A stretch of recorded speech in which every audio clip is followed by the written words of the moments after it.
So, hi again. Welcome back to the IsraDrama, the exposure of Israeli theater.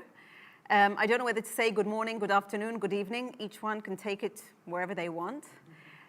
This session is called From Stage to Page. It's about adaptations. By the way, I heard that there were two termites eating away at the scenery in the Royal Theatre in London, in the National Theatre in London. One was eating the scenery of Pride and Prejudice, the other one was eating the scenery of War and Peace. And they met afterwards and one said to the other, "How was yours?" He said, "Yeah, the book was better." But you know, nowadays, not many people read books. I know that in Israel, even during the Corona times, people prefer TV to books, which is very worrying. We will be meeting today playwrights and playwright directors who have adapted books, some of them very famous books, some of them the books of books, to stage, successfully adapted. And with us in the first session are two playwrights, Shachar Pinkas, playwright and a dramaturge, and Moti Lerner, playwright, dramaturge, screenwriter. I think that maybe we'll begin with something very relevant from your play, Next in Line. Let's see if you know what book this is taken from.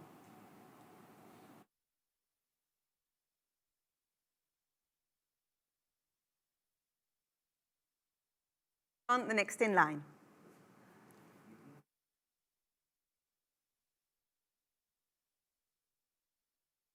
We'll just say, for those sitting at home, that Shachar will be speaking English, Hebrew, whatever is natural and easy for her at the same moment. So if it's Hebrew, we'll translate.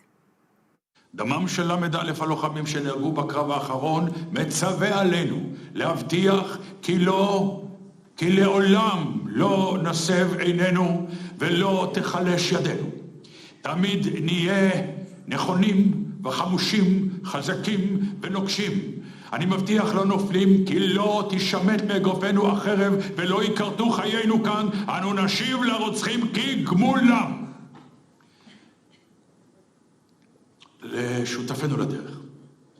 לשותפינו לדרך, אני קורא מכאן. העם זקוק לגזע עץ יציב, איתן, שאינו מטלטל ברוח. ולכן, בשעה הקשה הזו, עלינו להתאגד. לרדת מצמרות העצים אל קרקע האחריות ולפעול יחדיו.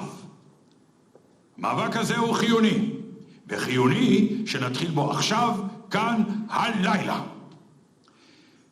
איפה אדוני? לא,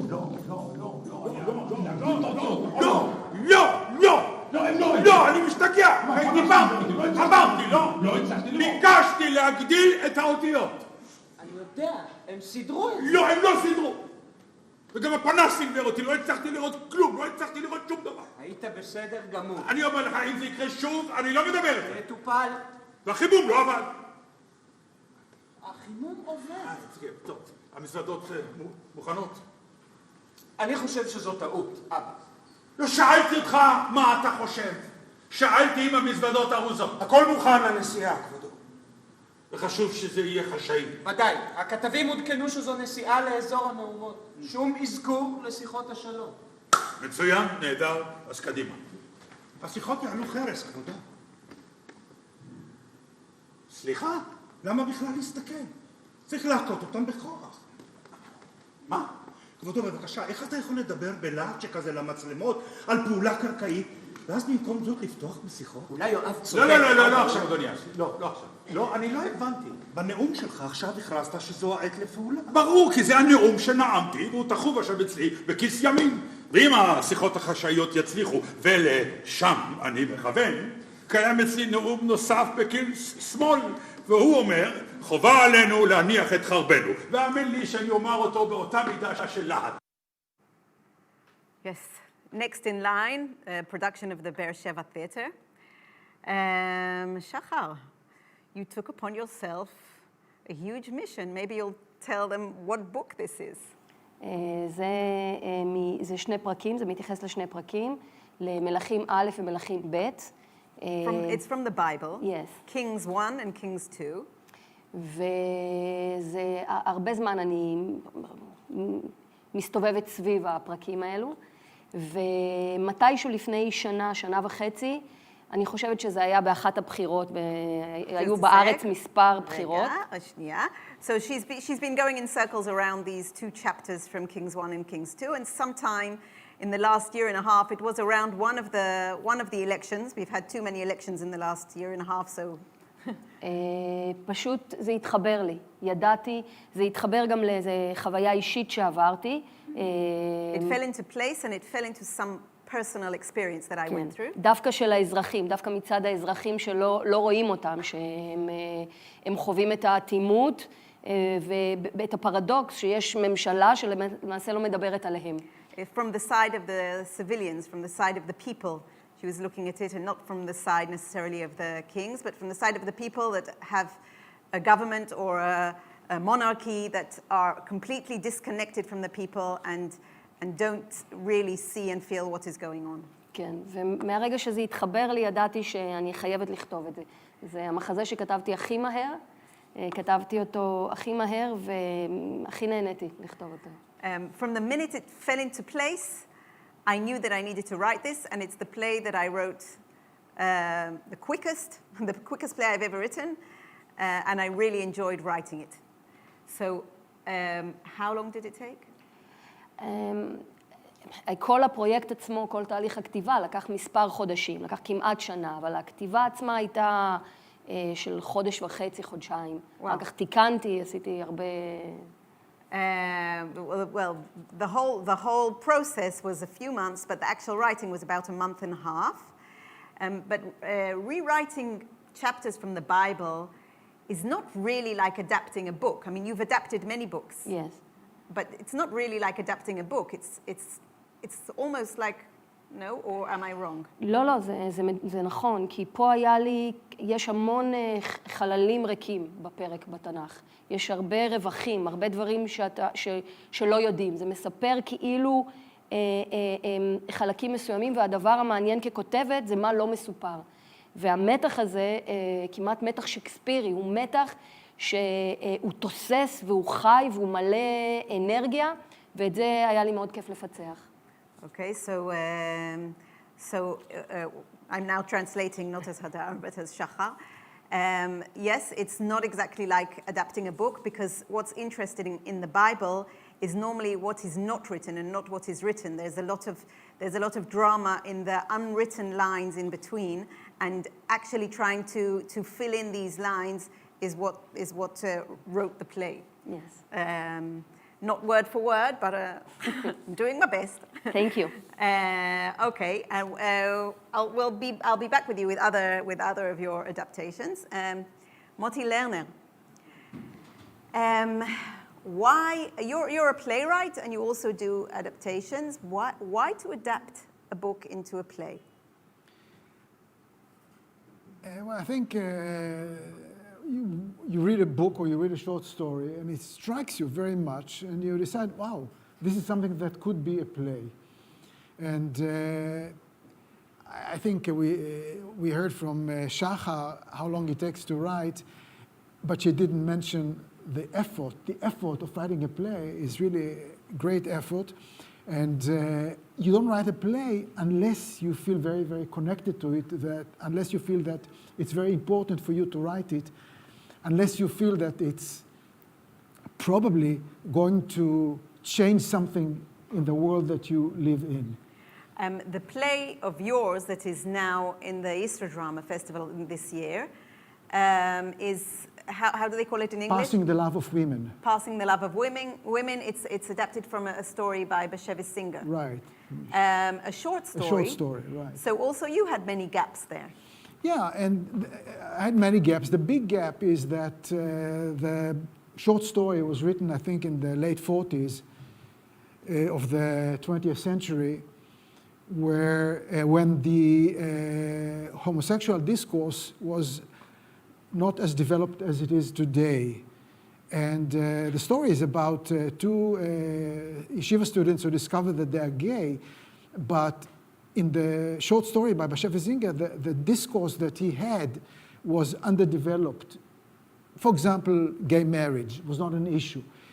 For me, if I write the play today, I have to write the play referring to the discourse, to the homosexual discourse that is very developed here in Israel, in other countries. I think, yeah, in all over the world, the dialogue around homosexuality is completely different to what it was in that day. So I had to write the play and refer to the current discourse of homosexuality. I couldn't just take it as it was written. What do you think Bishevi Singer thought of homosexuality? It's a very interesting question. I think that for him it was some kind of a diversion, some kind of sexual diversity. I don't think he recognized the legitimacy of homosexuality. I don't think he recognized it. He knew, because he was a yeshiva student when he was a youth, and he realized that there were yeshiva students who were homosexuals. He knew it, but it was so forbidden, and that he couldn't refer to it as I must say that, I also come from a very Orthodox community, and my first boyfriend was also a yeshiva student, and I remember that he, when we met his friends, he said, I met the friends normally with their girlfriends as well, but when we met the friends, he would say to me, in the yeshiva, he is his partner, and he is his partner, and he is his partner, and I began to understand that in the yeshiva, it's like a completely different life to what is outside the yeshiva. But I think he referred, maybe, if I'm not wrong, he might have referred to something different. No, he was referring, but believe me. Because he wasn't referring to the partner, the study partner. Right. No. Well, I think that Bishevi Singer also knew, because the two characters in the play are study partners. From studying together, they develop the attraction, the sexual attraction for each other, and it develops within the growth of the studying. So I think that many people who are watching this webinar have seen your play already. So maybe we'll go in and see one small dialogue, which is something that you had to develop. And right. So please, Natan, let's put on Passing the Love of Women. נו. מה אמר הרב? אמר מה שאמר, ולא מה שרצינו לשמוע. מה אמר? שהמגלה בתורה פנים שלו כהלכה, אף על פי שיש בעדו תורה ומעשים טובים, אין לו חלק בעולם הבא. כך אמרו חז"ל גם הרבה לפניו, אלא שלא פירשו מהו שלא כהלכה. פירושו שלא כשולחן ערוך. אבל כאשר אמרו חז"ל שלא כהלכה, טרם נולד השולחן ערוך. אני מביא לך דברי תורה ואתה מביא לי מהרהורי לבך. נשמת אישה איננה יכולה לשכון בגוף של גבר. שכל מה שברא הקדוש ברוך הוא ברא בזוגות. שמיים וארץ, חמה ולבנה, העולם הזה והעולם הבא. וגם איש ואישה. ועל כן אישה היא אך ורק מי שהקדוש ברוך הוא עשה אישה. עשה, פירושו בגוף. אבל מה על הנשמה? הרי טרם בואן לעולם, מתרוצצות הנשמות סביב כיסא הכבוד בלא סימן זכר ונקבה. אם ברדת נשמתי לעולם, נתן בי הקדוש ברוך הוא סימן נקבה. ואם מכוונת אני את תפילותיי אל השכינה, שיהיה נקבה שבאלוהות, מה ביני לבין אישה מלבד חומר? ולכן אפשר לגזור גזירה שווה ביני לבין אישה, ולכן מותרת אני לך. אבל אם אפשר לגזור גזירה שווה בינך לבין אישה, צריך אני לשאת אותך לאישה בחופה וגידושין. הוא שאמרתי, מוכנה אני שתישא אותי לאישה. והוא שאמר הרב, שהמגלה בתורה פנים שלו כהלכה, אין לו חלק בעולם הבא. אין זאת אלא שאין אתה רוצה לשאת אותי לאישה. אינני רוצה משום שאין אתה אישה.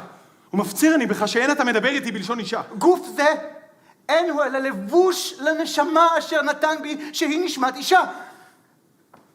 ואתה אינך נושא לאישה לבוש שלי אלא את נשמתי. ומניין לך שנשמתך נשמת אישה היא.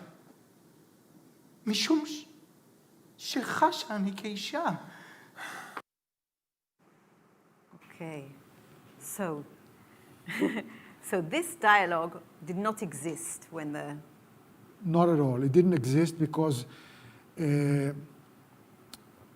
Bishevi Singer, I think, didn't have the context in which discussions like these took place.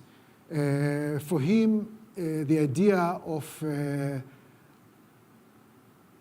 a man who discovers that his identity is a female identity was not something that he was aware of. He wasn't aware of that possibility that a man can honestly be a woman in his heart, in his soul. I don't think he understood it. I think for him, like in his very famous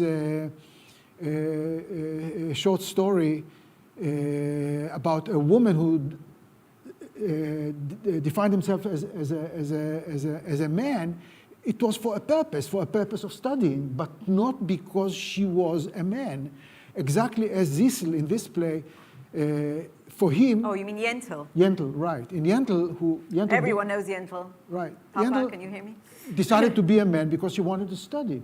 But for him, it was an identity, a full identity, and not an instrument. And this is what led you to actually change the ending of the original story? Well, I didn't really change the ending except one major change I did at the end. At the end of the original story, Int'l, who is a man that transformed himself to become a woman, in the original play, at the end, in the original story, in the original short story, at the end, he finally rapes a woman, which is completely unlogical, completely impossible for a man like Int'l, whose identity is female, to rape a woman. It's really impossible. And I think the reason why Bashevis wrote it is because he wasn't aware of the identity that Int'l has discovered for himself. And that's why he allowed him to rape a woman in a bathhouse, which is completely insane.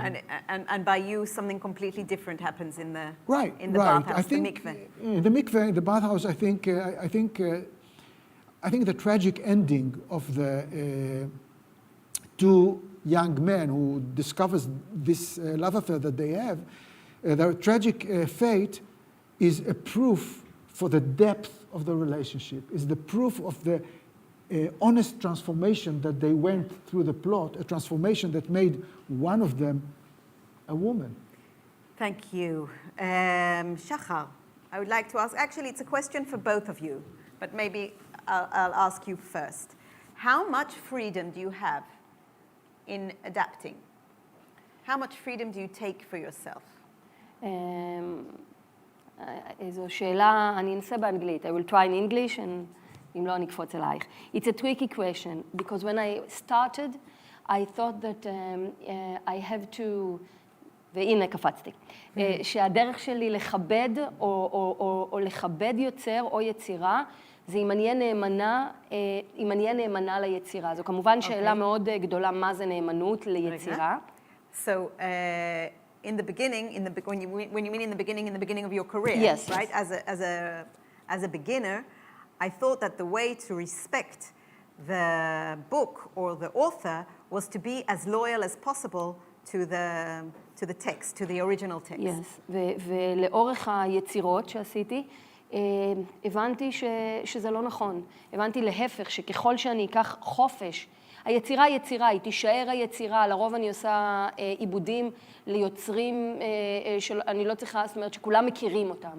אני לא אלמד או אני לא, אבל להפך, החופש שאני אקח והמקום שדרכו אני אסתכל או אתחבר לסיפור, הוא הכוח והוא היושרה של הטקסט. זאת אומרת, זה לקח לי תהליך ארוך ו... But as I continued writing, I came to understand that it's exactly the opposite. That I need to be loyal to my point of view and to the way I connect to this text more than the text itself. I mean, the people that have written the text, mostly the texts that I adapt, are written by people who are well-known authors, Shai Agnon, Dvorah Baron, the Bible. I don't need to sell Nabokov. I don't need to sell their texts. I need to make a new creation that is derived from their text. Yes. Which adaptation that you've done are you most connected with? שוב, זו שאלה טריקית, כי אני בתקופה, לא יודעת, אולי זה בגלל הקורונה, כרגע לא אוהבת כלום. Well, at the moment, maybe it's because of the corona. I'm not attached to anything. I don't like it. אבל יש יצירות, אני מדברת אפילו לא על מה שאני עשיתי, שאני יותר אוהבת. או שהן כרגע עדיין נוגעות ביותר. But there are productions, not even necessarily just the play, but the whole productions that I feel more connected to them. כן. שאני מאמינה שאני עוד אתעסק ביצירות וביוצר עוד, שלא סיימתי. That I want to dive in more to these texts and these authors. כן. You adapted Dvorah Baron. She was the first female to write in the Hebrew language, right? היא סופרת מדהימה. לא הרבה מכירים אותה, לומדים אותה בבית ספר, סיפור אחד וכבר היום גם לא. She's not a well-known author. בשעתו היא הייתה. והיא בעיניי אחת הכותבות הטובות ביותר. היא מצחיקה, היא פוליטית, היא רגישה, יש לה סיפורים, והדרך שהיא כותבת ומתבוננת בדמויות ובלב האדם, אני באמת לא ראיתי הרבה סופרים שמצליחים לעשות את זה, באותו דיוק. So Dvorah Baron is one short story of hers is taught sometimes in school, not even always, but I find her to be the most intriguing and deep and political and she disappeared. author. She disappeared. היום כמעט לא יודעים עליה, היא כתבה הרבה, יש שני סיפורים מוכרים. And she disappeared, and so maybe when you write a play, you are doing it to bring her back. Of course, כל מה שנוגע לגביה זה נכון. Anything to do with Dvorah Baron, that's true. She saved me as a young girl when I read her story. I think they didn't hear that sentence, so say it again because it's an important sentence. I said that when I was a young girl in school, she saved my life, one of her story. וידעתי תמיד שאני אאבד אותה. And I knew always that I would adapt her one day. ואפילו כשהתחלתי לא ידעתי כמה מוכשרת היא. And when I began, I didn't even know how talented and how deep she was. אחר כך אפילו, את יודעת, כשעשיתי את נבוקוב, הוא בדרך מסוימת דיבר על אותם נושאים. When I did Nabokov, the story you did of Nabokov is... short stories. short בימינו לא stories. יוצאים לדו-קרב. Nowadays we don't go out to duel. כן, זה מדבר על מהגרים שהיגרו לגרמניה. הוא מדבר גם הוא על האנשים שלא רואים אותם. Speaking about the invisible people, and in a way, Nabokov connects also to Dvorah Baron. But she's doing it from a woman perspective. From a female perspective, And it's lovely. Yes, as women we need to. I will want to ask you both one final question. If you had to give a tip to someone who wants to adapt something, what's the most important thing for you when looking to see if a story or a book can be adapted? Moti. Many writers write differently, and I don't think that I can offer a universal tip. But for me, I've always, in my playwriting, I've always looked for a process of catharsis for the protagonist, because I always thought that the catharsis of the protagonist is the most efficient tool that a playwright has. And so when I read a book that I want to, or a short story that I want to adapt, the first thing I'm asking myself, who is the protagonist? And can I create a process of catharsis for him? If I can, that's what I will do while adapting the short story. To define the protagonist, to create a process of a journey of catharsis from the beginning of the play to its end, hoping that this would make the play worth seeing. Thank you. And Shachar, what's your answer to that question? Because we're picking up tips here. By the end of this session, You can write down the tips. I'll go back on them with you, and maybe if you want to adapt a book or something to a play. אני חושבת שמוטי ענה יפה מאוד. אני יכולה רק להגיד לגבי כתיבה בכלל, כמובן, זה שקודם יש בך איזה חיבור אישי לתוך הנושא, לתוך היצירה. Shachar wants to add to what Moti said, that a personal connection to what you are writing, whether it's an adaptation or whether it's a writing from zero. ומניסיון אישי, על סמך, אני אומרת כבר, And from my own כישלונות personal שלי, experience, באמת בספר צריך לראות אם יש פעולה. הרבה פעמים ספרים או גיבורים, יש הרבה מקום למחשבות, זאת אומרת, שוב אני אומרת, זה טוב ליצירות מסוימות. צריך לראות אם הפעולה מובילה ואם אפשר להפוך אותה אחר כך לאיזה תנועה בתוך היצירה. קצת מאוד If I want to comment on what Shahar says, but then... first we need to translate what she said. Okay. You want to translate it? No. Okay. Go ahead.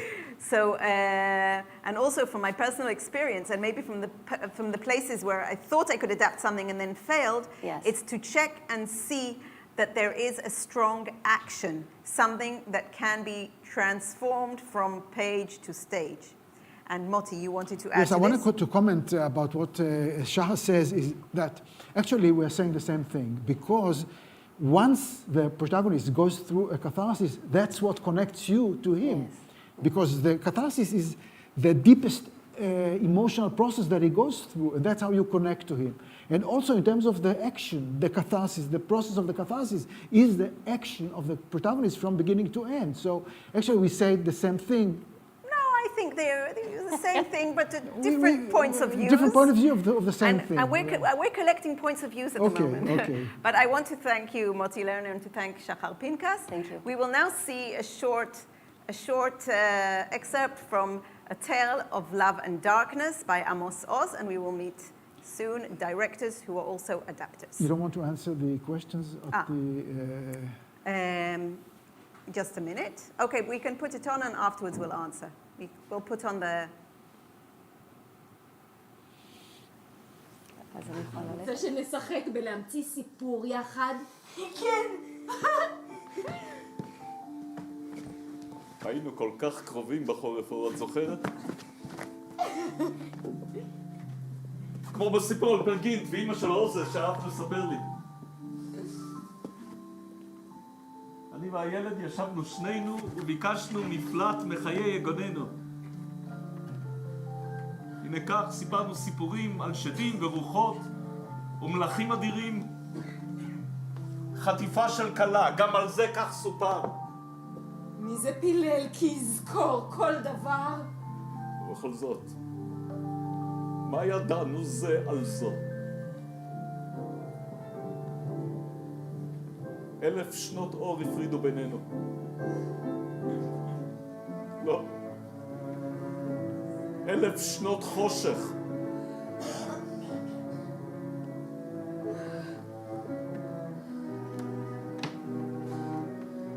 איזה קול קרא לך אז? כשהחלטת, בתחילת ינואר, בזמן הביקור אצל האחיות שלך בתל אביב, לבלוע את כל כדורי השינה שלך. איזה ייאוש רומנטי גרם לך לדמיין את המוות בתור מאהב מקסים שיישא אותך הרחק מכל הצרות, מהשכונה המרופטת, ומכל הבטחות הנעורים שלך שלא קוימו. בת 39. קצת יותר צעירה מהבת הבכורה שלי. כבר יכולתי להיות אבא שלך.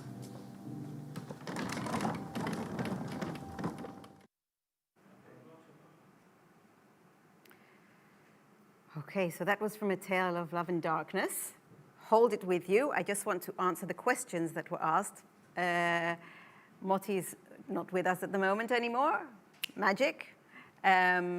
But yes, Moti has done more adaptations of books and stories. Some of them were in last year and the year before's IsraDrama. You can see it on the website. And in answer to the question, yes, he was commissioned to make the adaptation of Bisheva Singer's story by the Camry Theatre. And what was the last one here? Right, I would like to ask you how you like the performance. Yes, well, he managed to see it once, just once before Corona. It is the second production, and actually with us we have the director of the first production of this play. But I will now go to introducing the directors, adapters in the next session. All the questions will be answered, if not in writing, then. So we have here Aya Kaplan, who directed and adapted the play A Tale of Love and Darkness by Amos Oz. Ilan Ronen, who adapted and directed the play you saw on the opening evening, Yellow Wind. And Hanan Snir, who, if I try to count the amount of plays you've adapted, will be here till tomorrow, I think. But you were the director of the first production of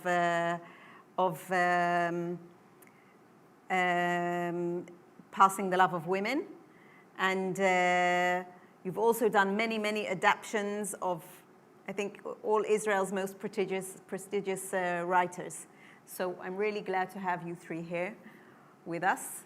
And Aya, let's begin with A Tale of Love and Darkness. And maybe with, I think Amos Oz is very well known. Yes. All over the world, and you have a special connection with him. Yes. Have. I want to believe that I still have Yes. a special connection with him. But first, I have to say something. Yes. If you allow me, I have to confess. I hate the word adaptation. I reject it. Mm-hmm. I don't believe... Great. I have no intention of adapting a book into a play. When I read a book that does something to me in a way that it moves me into an action, I'm trying to capture the essence of what moved me so and kind of take it from here into my own district. And sometimes those places, those districts, so to say, are very, very far from the original book. Mm-hmm. And when now to your question, I met Amos a few years ago. I was involved as a director and a dramaturg in a project based of a few short stories he wrote, and he loved what I did there. He wrote me an email, and then we started to talk from time to time. And it took me a while to approach him with the idea of Love and Darkness, the play. And I was so happy when he loved it. And he gave me his blessing.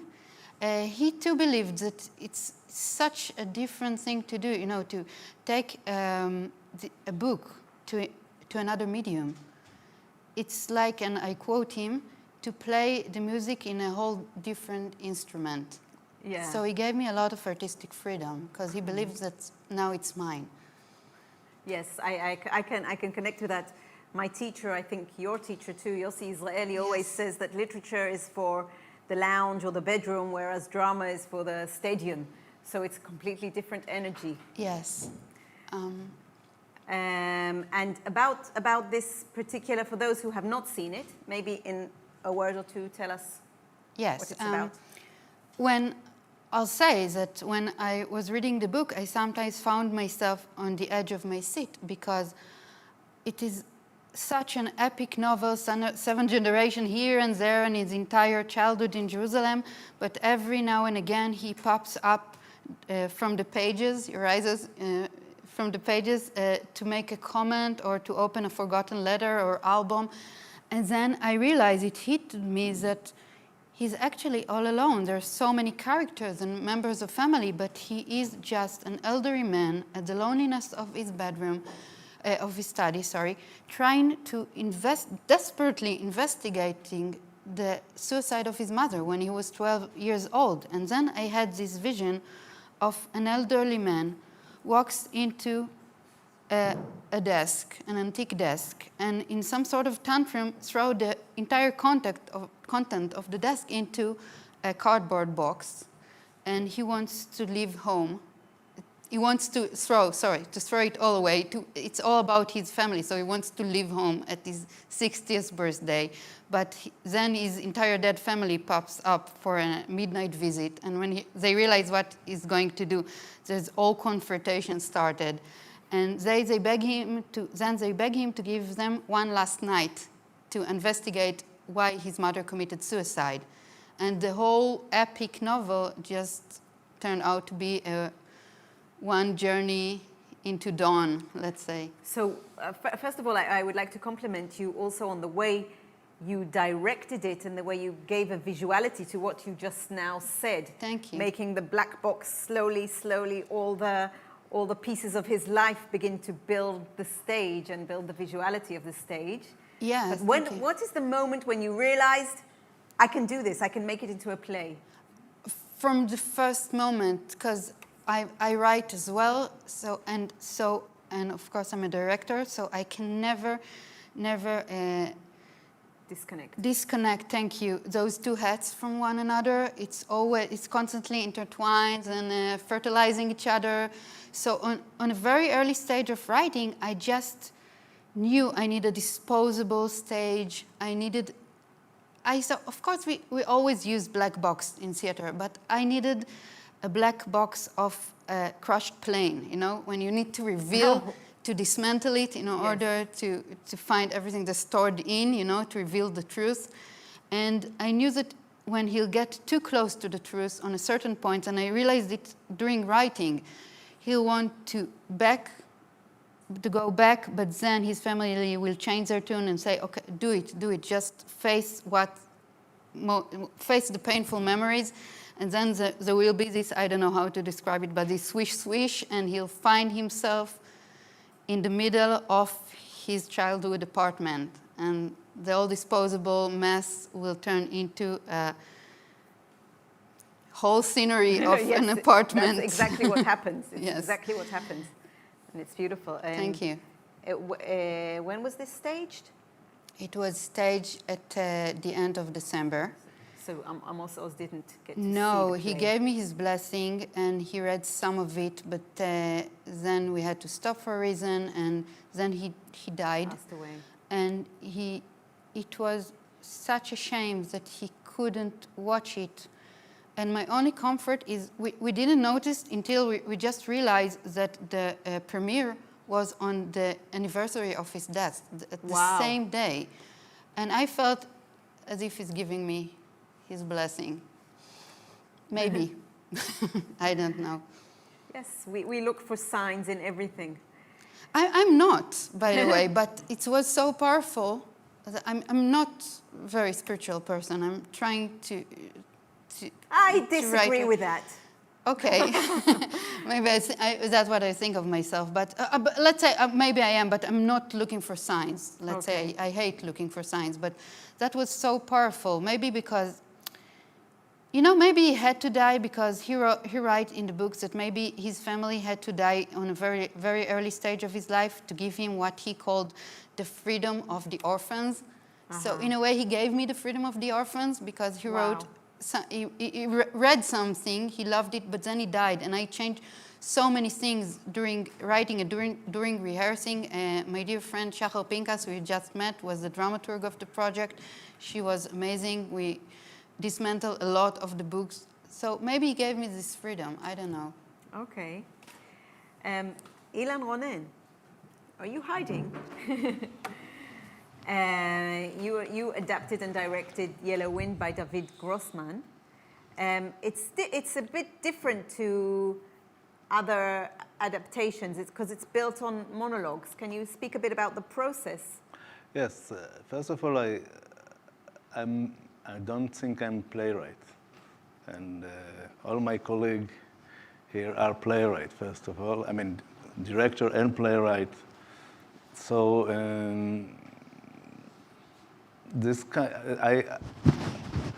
For me, it was just kind of a director process with material. I was asked to do a play reading of the whole novel by the director of the Festival of Jaffa. And it looks to me quite crazy idea because it's not really a book. It's not a fiction. It's not a story. It's a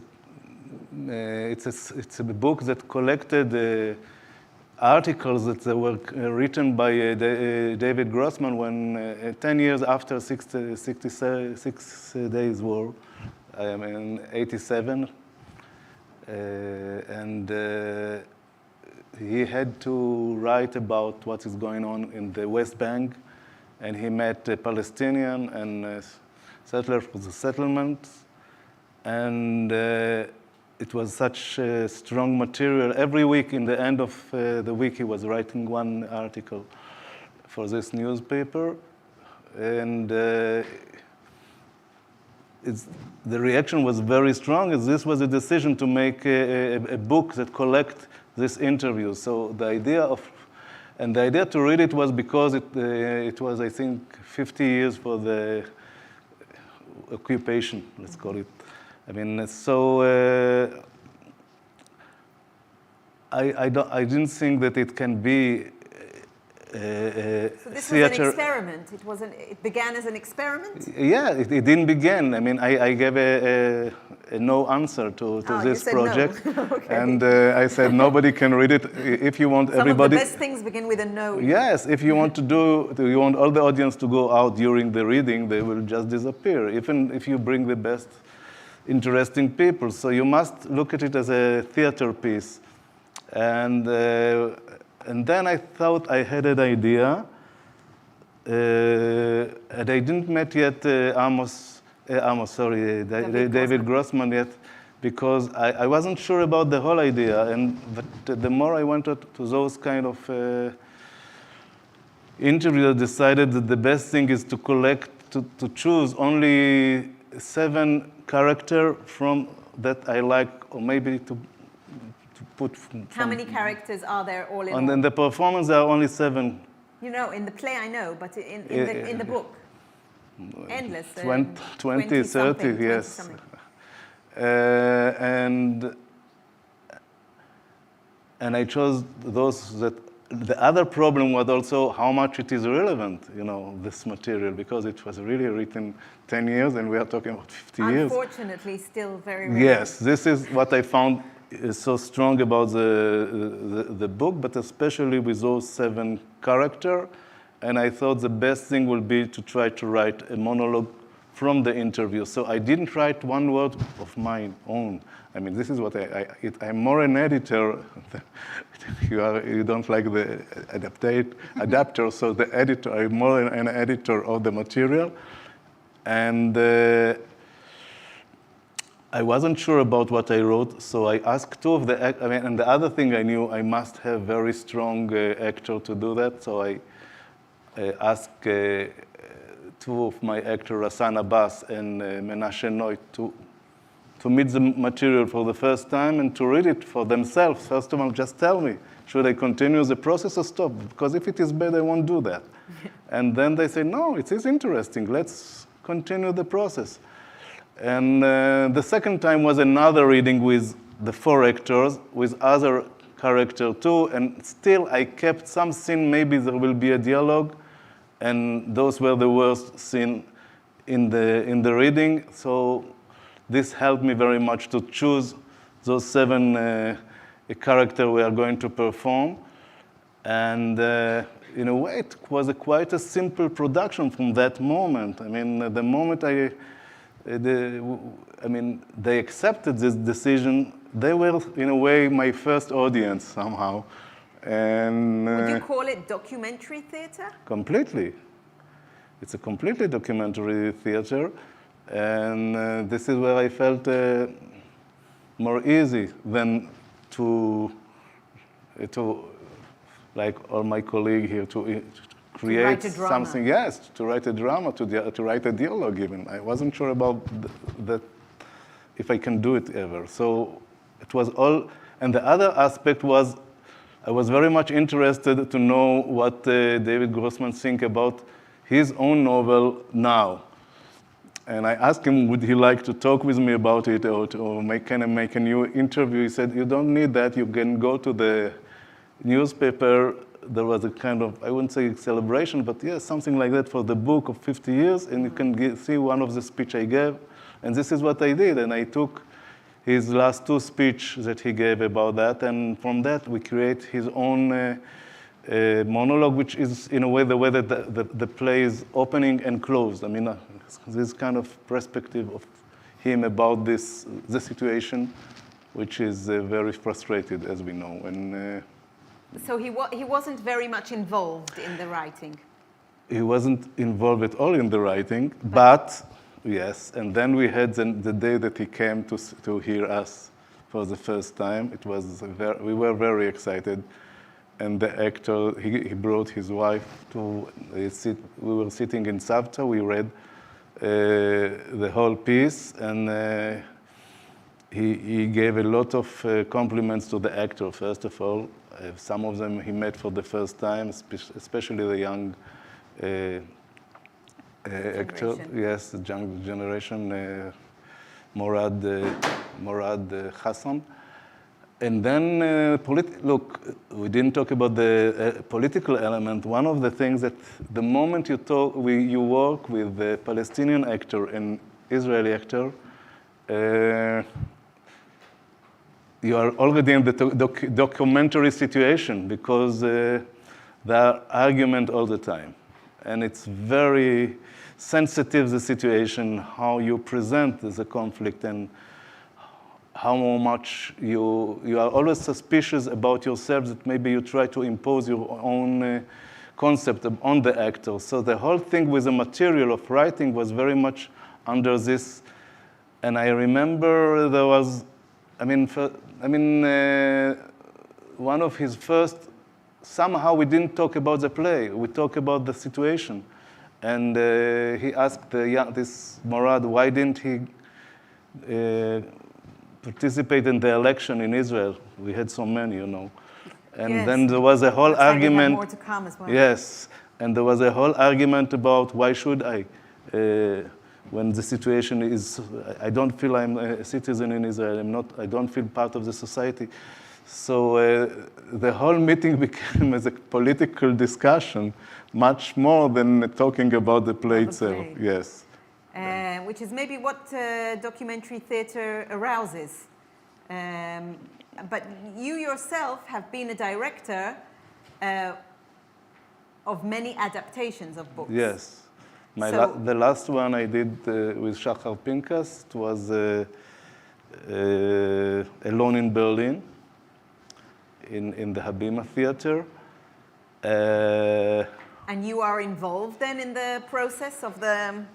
I'm involved in I see a lot of potential, of theatrical potential in the... Did you initiate the adaptation? Yes. Uh-huh. I mean, I wanted to do the novel, and I asked Shachar to do that, and then she just began her own... I mean, we had a main question there, which is very challenging, and both of them are dramatic, but also had to do with the style of the project, the aesthetic of the play, because there are two stories going on. Yes, intertwined. Yes, and in the beginning we were trying very much to cut from one story to the other all the time. And to make the way for the audience quite difficult. And sometimes I felt, it is too difficult. I mean, we might do this jump. Those jump, yes. It's anyway. There is always a manipulation, which I like very much with audience, and I think it's very important that we are at least 2 or 3 steps before the audience, and they don't know where we're going to take them. But on the other hand, and this has to do also with the aesthetic of the production, because in our production, the first part was only with chairs, and it was describing this house where the 2 heroes, the couple, are living. And audience were sure this is how the whole show is going to be, and then after the break, it changed completely, and then you get another production. So those kind of things I like very much, and I think somehow this dialogue between how to do the production and how to write it, created this, some of the decision also about the play. I want to go back now just to really, I think that what you were saying also before and resonates through this next thing is that what speaks most loudly through the play The Yellow Wind is the truth and the relevance and the documentation of the way some people are living. So maybe we will just see part of the monologue of, I don't remember the name of the character, the father of the... It's called The Father, I think. The Father. The Father. Wonder why I didn't remember The the Father. name. The Father, the Son, and the Holy. Yes. הם טוענים שהבן שלי רצח שני ישראלים. אחרי זמן מה, כמה ימים, אנשי הביטחון והחיילים באים הביתה ואומרים לי, אשתי, תפני את הבית, אנחנו רוצים להרוס את הבית ברבע שעה. מה?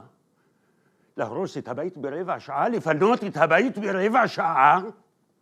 מה היא יכולה לפנות את הבית ברבע? מה היא יכולה להוציא מהבית? מזרונים, סדינים, כריות. מה עם האלבומים, התמונות של הילדים, של המשפחה, המכתבים, הספרים? גברתי, כמה את יכולה לפנות ברבע שעה? כמה? How much of your home can you pack in 15 minutes? That's enough for a whole play, no, Hanan? This question at the end of the monologue. How much of your home, of your life, can you pack in 15 minutes? It's not a question. It's the answer. It's the answer? Why explain? Explain to me why it's the answer. You can't. I mean, this is the answer, no? I mean, it's a rhetorical question. Maybe it's the answer, maybe it's the question. But I would like to speak to you. Really, you have, I think, the most experience in adapting Israeli writers, Amos Oz, Meir Shalev, David Grossman, and many, many more. What makes you want to adapt a book into a play? Well,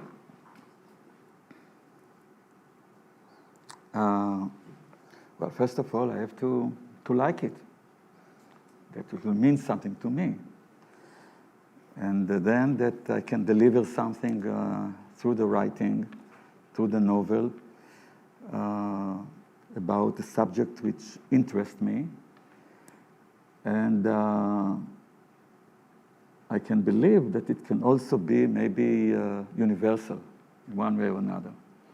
So it doesn't matter, it can be, the reason can be political, psychological. You're also a psychodrama therapist. I'm also a therapist, States, yeah. Yes. So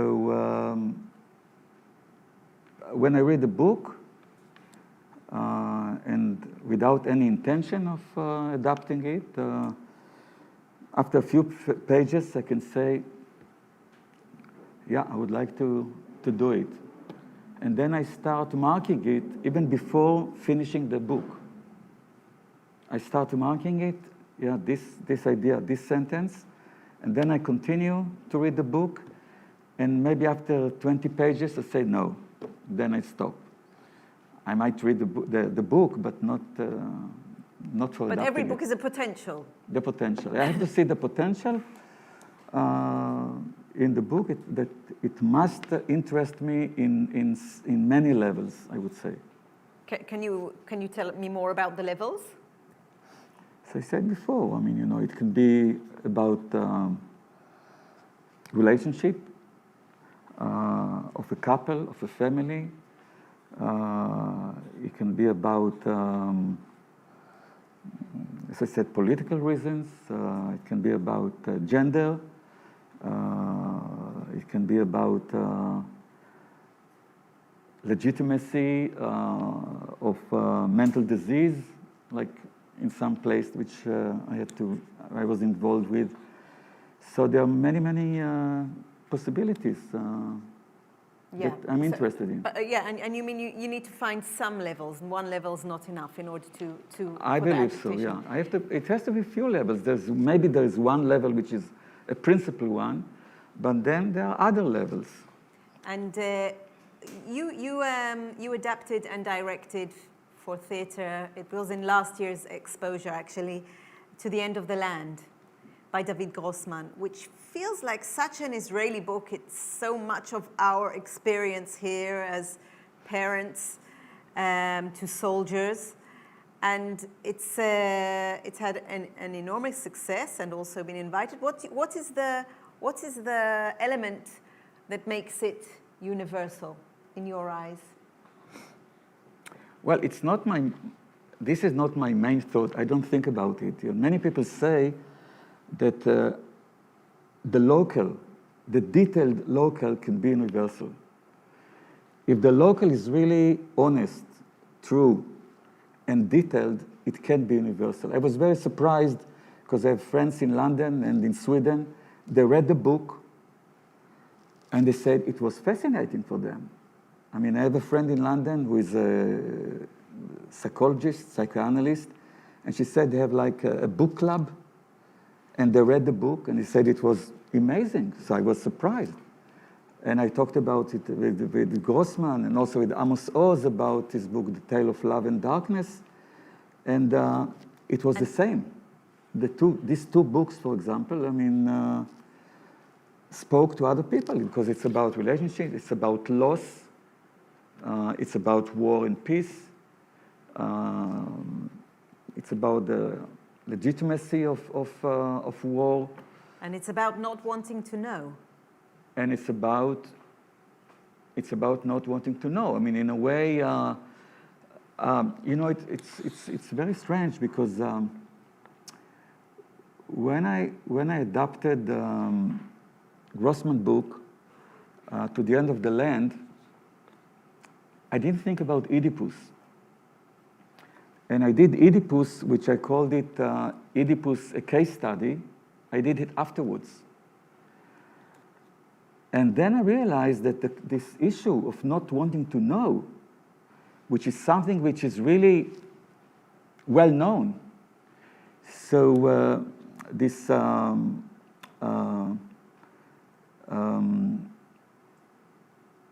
postponing the unknown, in a way, is the same case in Oedipus. I mean, everybody knows what happened before about this prophecy that his parents got. The audience know it. In a way, also the parents know it. I mean, the mother knows it, and she denies it until the very end. She denies it. And into the end of the land, I mean, this woman, Ora, she believes that somebody is going to knock on her door. So let's see a small excerpt of this dialogue between the mother and the son from To the End of the Land.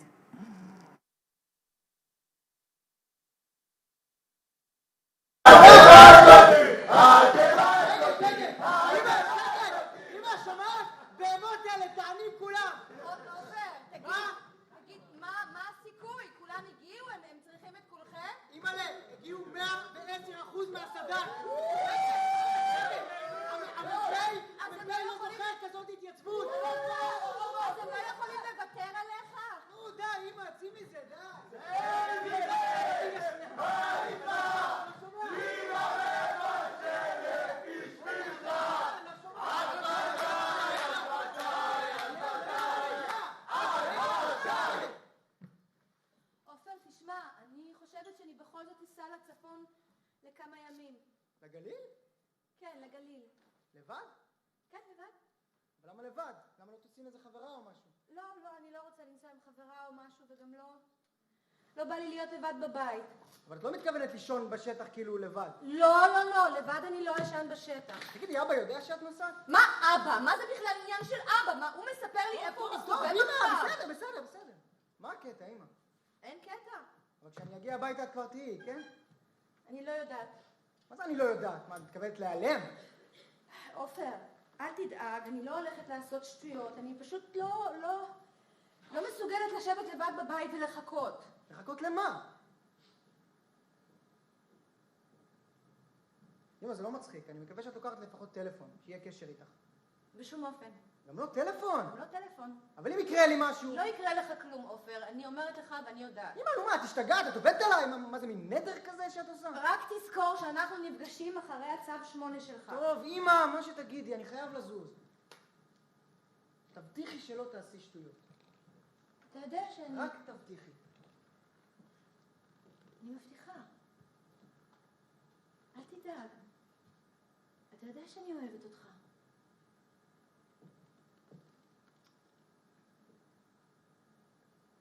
מה? למה אתה אומר לי את זה? אני חייב לזוז.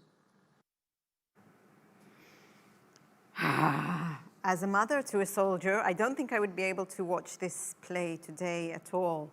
It scares the death out of me. There is a question here from Wanda. I think if anyone would know the answer to this, it's you, Hanan. Have there been any adaptations of African stories in Israel to play? Well, I know that there was a play which was done many years ago by an Egyptian writer, something on the tree or something, I can't remember it. Ethel Fogart was performed in Israel, but I don't know if to send adaptations. Okay, so no, probably not, unless we've missed something. Unfortunately. Unfortunately not, but you know, maybe theater will still live. We're not yet post-mortem, we're not giving up yet. No, we're not. Aya, the play before this one, or was it the last play you did, was also some kind of adaptation, although you hate this word? Well, no, it wasn't an adaptation. Or not Another an adaptation. not adaptation. No, it wasn't a not adaptation. It was an original play. I invented the plot. It's called The Return, yes. But I was inspired by a true story. I have to say that the last 3 years or so in my career, I'm really into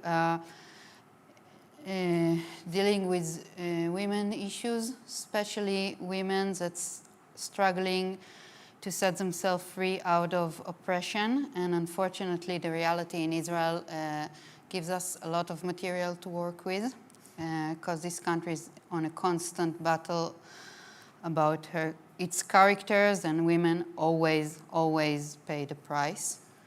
And the true stories that I was inspired by, it's about a cult who took place at the south of Tel Aviv, some sort of a harem of women, and her children are enslaved to one man who called himself the Son of God. And the play is not about the life in the cult, it's about the first 5 days of the return. It starts when my heroine, Noah, arrested in the middle of the street with her 5 children as part of a huge police operation, penetrated the cult and arrested the leader. It's funny because, you know, the Yes. TV series that I wrote together with Anat Barzilai and Gadi Taub was until this point. Yes, You kind of took it from there. was so crazy. It's like we were connected on that, because you wrote about living in the cult, and I wrote about how it is to come out of the cult. Yes, the first 5 days where when Noah is forced by the authorities to return with her 5 children to her wealthy kibbutz, where she fled from 16 years ago, to her parents' house. They never met her children. They didn't meet her for 16 years. And she's furious because she felt somebody picked her up from her safe zone or safe word and just smashed her back into the reality she wanted to escape from. And into my plays, also in Love and Darkness, I'm really into ask the question, can you really leave home? And Maybe you, yeah, right. Maybe you can leave home, but home doesn't leave you. Yes, so I try to dismantle the parental institute because she arrives, she is furious with her parents, she's back to the position of the angry child, but day by day through the confrontations with her family and with the police interrogations, she gets less and less secured about what is the truth, and maybe something happened in the cult that she wasn't aware of. But I think that there is a certain level of adaptation. First, because you worked with one of the women from the cult. Yes, with and Judith because Herman. yes. This was in all our newspapers for years. This cult of this guy with 22 women and 89 children. Yes, she told me all that happened in the cult, but on a very, very early stage of the procedure, I thought I'm going to adopt her story. Or not adopt. That's what I thought. But then she said she doesn't want anything that relate to her family to be on stage, nothing. So I had to invent a new situation, entire new family, and I found myself getting more and more away from her origin story. And at the end, I invented this plot where there's a crucial moment when my heroine, when Noah, has to face the truth where he's not, her guru is not a saint, he's a sexual predator, and he was about to rape and marry her 15-year-old daughter, who does not exist in reality. Yes. And she has to realize she's not a child anymore, she's a parent. And the question is, the main conflict is she going to choose to stay his child, or she's going to choose her children and to become a parent and really leave home, like stop fueling herself with the anger of her parents because she's now a parent herself. And this question about parenthood comes up in all the cults and all the articles about cults. Yes. I would like to ask you all one last question. We spoke before with Moti and Shachar about tips, okay? Tips for adapting or for writing. What's important to notice, or what's important for you to notice, whether as a director, Ilan, or as a playwright director. So what tips could you give to people who know they have a story they really want to write? What do they have to look for?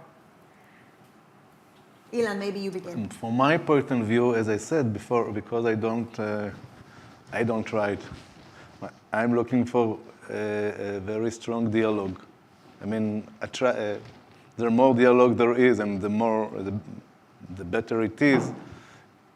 It is a beginning. It's a very.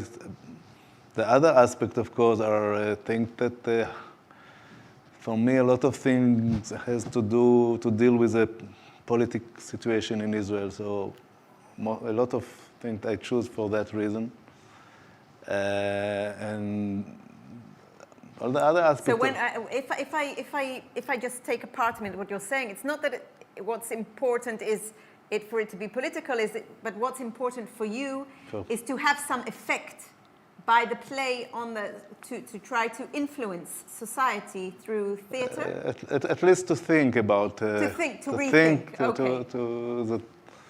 about the situation, which is quite worrying in Israel, especially now. And the other thing is to find new challenges from the aesthetic point of view and novels... This is your director hat now. Yes, but during the process of the dialogue with adapters or playwrights more, it is all the time part of, because I'm looking for new challenges. I don't want to repeat things that I did or other did before. I want to find new way to tell the story and to create a much stronger dialogue with the audience, to believe that they know a lot about theater and that they can understand a lot of hints in other way that I can tell them the stories.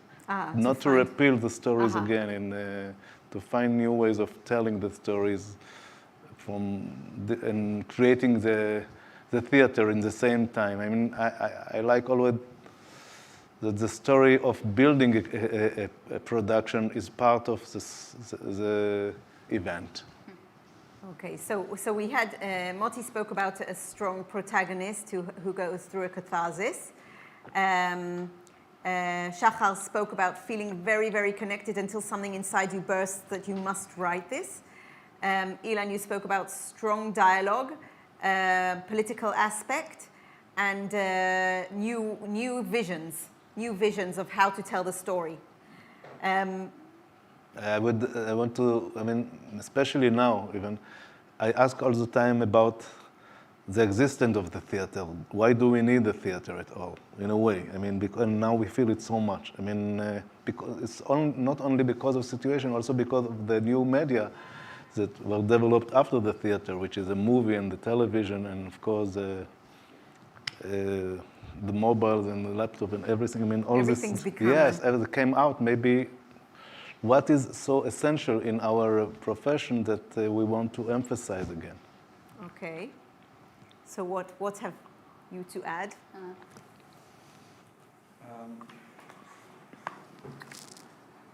Well, as I said before, first of all, you have to like it, you have to love it. It has to be meaningful to you. I mean, this is the first thing. And then, since I'm directing not only, but I'm adapting only something which I know that I'm going to direct. So I have to see the stage in front of me. So this is really essential, that I can see how it can be performed. And as I said before, it has to be really meaningful to the audience. And unlike a book, when you can start reading a book and leave it for a few hours, for a few days, for a few weeks, in a theater, it must be immediate. It must be in the here and now.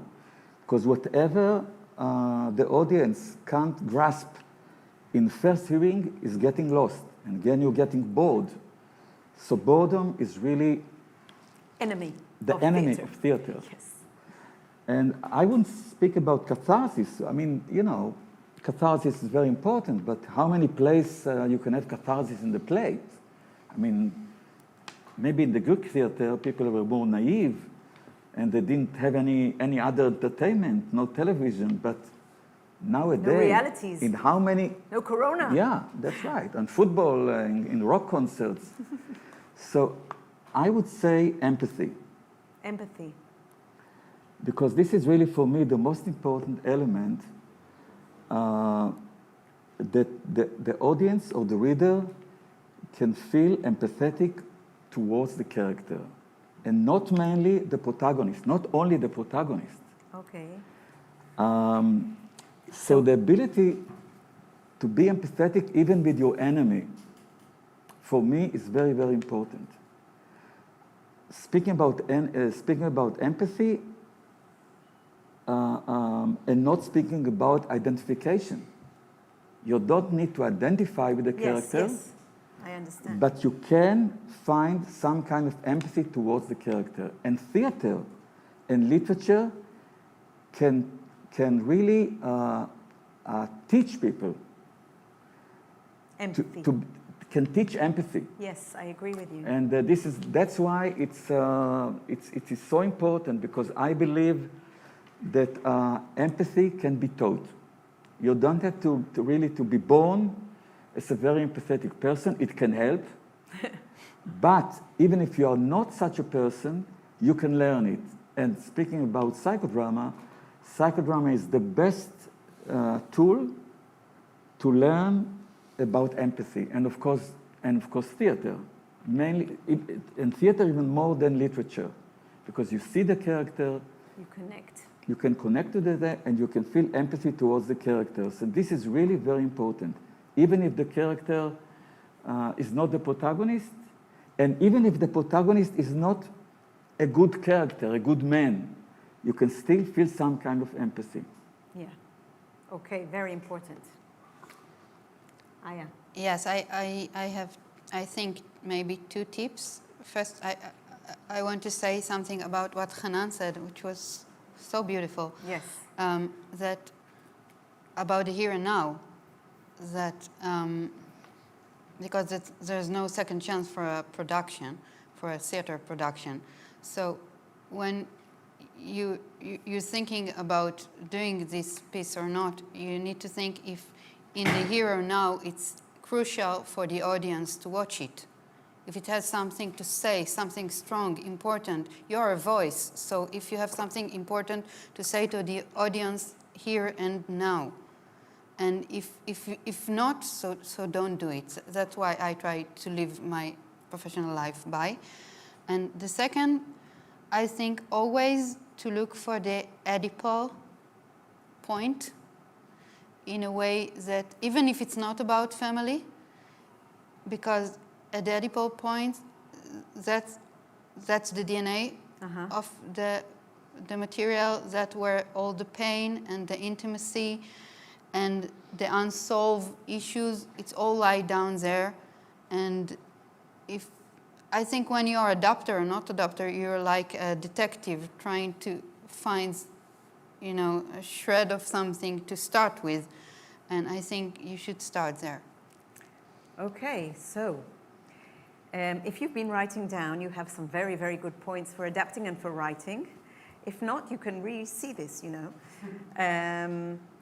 There have been adaptations of books into one-man plays, one-woman plays, two of which I've been asked to introduce before you today in the IsraDrama Festival. They are part of the festival. When Yaakov Buchan, author, came to me, he's an author that's won many Israeli prizes, but like Shachar Pinkas said about Dvorah Baron, he kind of vanished and felt that he was transparent. He grew up with two Holocaust survivor parents, and he came to me and asked me to help him to write the experience of the second generation of the Holocaust as a play. We got into deep conversation, and I found out only when I met him that actually his mother was Mengele's secretary, Jewish secretary. And together with our discussions and with parts from 4 of his books, we created Whistle. So we'll see a short excerpt of Whistle.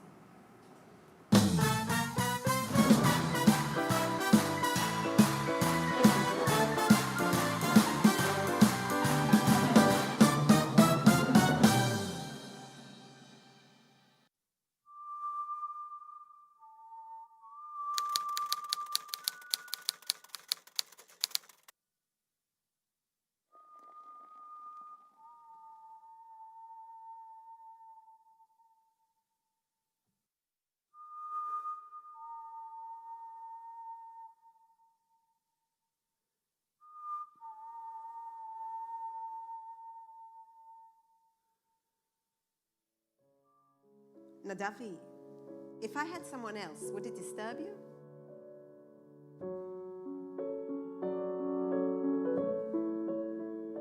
Everyone knows that 6 million Jews were massacred in the Holocaust. But how many of the survivors actually lived? How many of the survivors could ever dare to love again? How many of the survivors were able to love their children? And how many of those children who grew up without love knew how to love? Tammy is just one of these children. Her mother was Dr. Mengele's secretary. Can Tammy overcome her childhood, shaded by the horrors of the Holocaust, and let herself live and love as she dreams?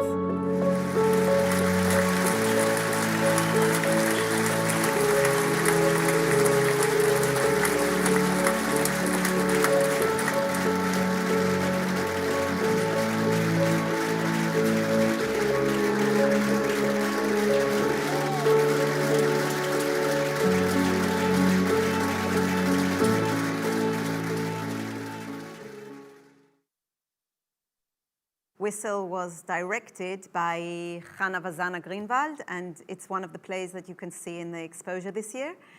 Another one-man play that won last year in the Teatro Neto, 2019, and is also in the exposure, is a play called Oasis by Amir Peter. It's also an adaptation from a French book which is an adaptation of a diary, I think of a real-life diary, of a soldier in civil war in Algeria who decides to desert his company, and he writes down what he thinks. It's about life, about war, and about a kind of existence that we know very well here in Israel. So we'll see now a small excerpt from Oasis, אמיר פטר. מהשיח יוצאת ילדה בשמלה לבנה. בת 7, אולי 8, לא יותר. היא מתחילה לרוץ לכיוון הכפר וצורחת בהיסטריה. אנחנו נוצרים את הנשקים ומחכים להוראה מהסרן. הסרן קורא אליו את הצלף. 500 פרנק וחבילת סיגריות אם אתה מוריד לי אותה עכשיו. הצלף בטוח שהסרן צוחק. אבל הסרן לא צוחק. הצלף נכנס למצב, מסתכל בעינית, עוצר נשימה, סופר 1, 2, 3, בום. כתם הלבן הופך לכתם אדום, התגלגל בעשב ונעצר. צלף זורק את הנשק שלו, רץ אל הילדה, מרים אותה,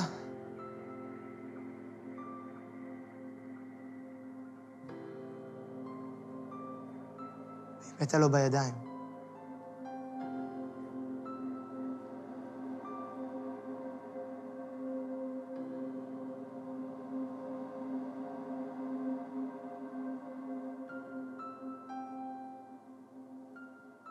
אני רואה את הצלף הזה כמה שעות אחרי זה במחנה. זאת פעם ראשונה שאני חושב על מה שהיא אמרה לי.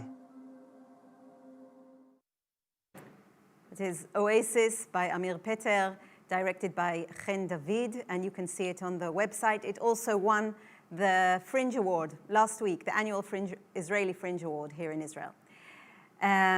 So we are almost wrapping up. I would like to say thank you to all those who were here, Moti Lerner and Shachar Pinkas, who were here before, the playwrights, and our director, playwright, Hanan Snir. Thank you for being with us. Aya Kaplan, Ilan Ronen. And I think maybe the most appropriate way to end would be a very, very relevant, small piece of a book written by Amos Oz, Tale of Love and Darkness, a small piece that seems as if Amos Oz was alive now and wrote it today in Corona, crazy Corona days. We hope to meet you here next year in real life. And there is a wrap-up session at 7 p.m. Israel time or 8 p.m. Israel time? 8 p.m. Israel time, the last wrap-up session of the exposure, so please come.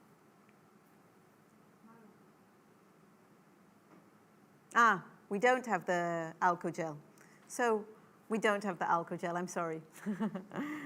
So just come to the wrap-up session. There will be one, I promise you.